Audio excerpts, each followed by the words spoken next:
আসসালামু আলাইকুম। জাকিররা মুখে বলে এক আর কাজের প্রতিফলন অন্যরকম। আমরা তো টুর্নামেন্টে জাস্ট ম্যাচ খেলতে আসিনি, আমরা ভালো চ্যাম্পিয়ন হওয়ার জন্য আসছি। সংবাদ সম্মেলনে এসে জাকির আলী অনেক তিনি আমরা ফাইনাল খেলতে এসেছি, আমরা ফাইনাল খেলবো, এছাড়া তার অন্য কোনো রাস্তা নাই। তো আসলে জাকির আলী অনেক যেভাবে কনফিডেন্সের সাথে কথাগুলো বলতেছিল তাতে করে মনে হচ্ছে যেন আমরা শ্রীলঙ্কার সাথে ম্যাচটা জিতে গেছি এবং আমরা সামনে আফগানিস্তানকেও হারিয়ে দেবো একবারে নিমিষেই এবং আমরা গ্রুপ চ্যাম্পিয়ন হয়ে আমরা সেমিফাইনালে যাব, এমন একটা ভাব নিচ্ছে।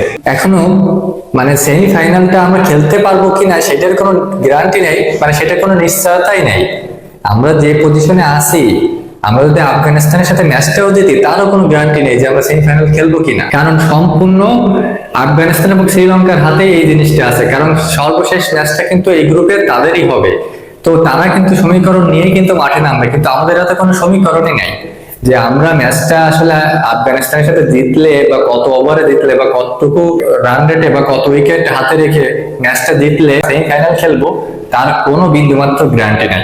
এদিক থেকে সংবাদ সম্মেলনে এসে ম্যাচ হেরেও যেভাবে লম্বা গলায় বড় বড় গলায় কথা বলতেছে তাতে মনে হচ্ছে যেন আমরা এশিয়া কাপটা জিতে গেছি, আমরা এশিয়া কাপটা হাতে ধরে রাখছি যে এই যে আমরা এশিয়া কাপ জিতে আনছি। মানে এদের বিন্দুমাত্র অনুশোচনা বোধ নাই, এদের বিন্দুমাত্র মানে মনের ভিতরে একটা খারাপ বোধ ফিল নাই যে আমরা ম্যাচটা হেরে গেলাম, শ্রীলঙ্কার সাথে বাজে ব্যাটিং করে বাজে বোলিং করে ফিল্ডিংটাও জুৎসই হয়নি, মানে কোনো বিভাগেই আমরা কালকে ভালো করতে পারিনি, এটা কোনো বিন্দুমাত্র একটা অনুশোচনা নাই। আমরা প্রথম রান করতে পারছি 14তম বলে গিয়ে, প্রথম বাউন্ডারি মারতে পারছি 29তম বলে গিয়ে। হ্যাঁ, মানতেছি জাকির আলী অনেক এবং শামীম পাটোয়ারি দুইজনে দুর্দান্ত একটা পারফরমেন্স করছে, প্রায় 80+ রানের। এই রানটা না হইলে হয়তো আমাদের 139 রানও করতে পারতাম না, আমরা তার আগে হয়তো বা গুটিয়ে যাইতাম। কিন্তু যেভাবে আমরা রান করছি, যে অ্যাপ্রোচে জাকির আলী অনেক রান করছে, সেটা কি আসলে টি-20 অ্যাপ্রোচ? সেটা কিন্তু কখনো টি-20 অ্যাপ্রোচ না। আমি এটাও মানতেছি যে জাকির আলী অনেক যখন নামছে তখন তার প্লেসটা না, তার প্লেসটা 15তম ওভারের পরে গিয়ে।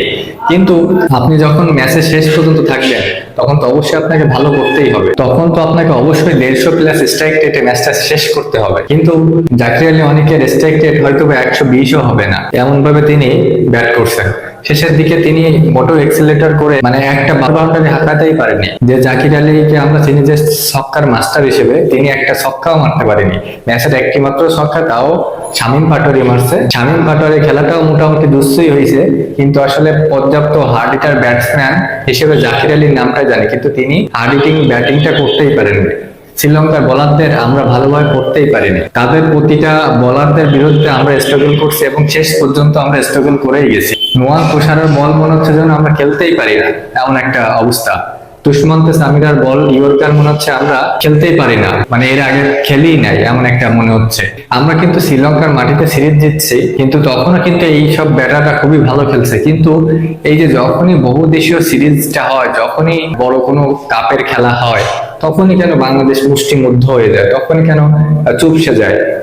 বড় টুর্নামেন্ট গুলোতে বারবার কেন আমরা ব্যর্থ হই, এটা আমার বোধগম্য হয় না। তবে জাকির আলী অনেক যেটা বলেছেন যে আমরা চ্যাম্পিয়ন হতে এসেছি, চ্যাম্পিয়ন হব, আমি মনে করি তার লাগাম টানা দরকার এবং তিনি অবশ্যই এই জিনিসটা বুঝবেন যে রিয়েলাইজেশনটা কোথায়, আমাদের অবস্থানটা কোথায়। আপনি কি মনে করেন? অবশ্যই জানাবেন, ভালো লাগলে পাশে থাকবেন। ধন্যবাদ।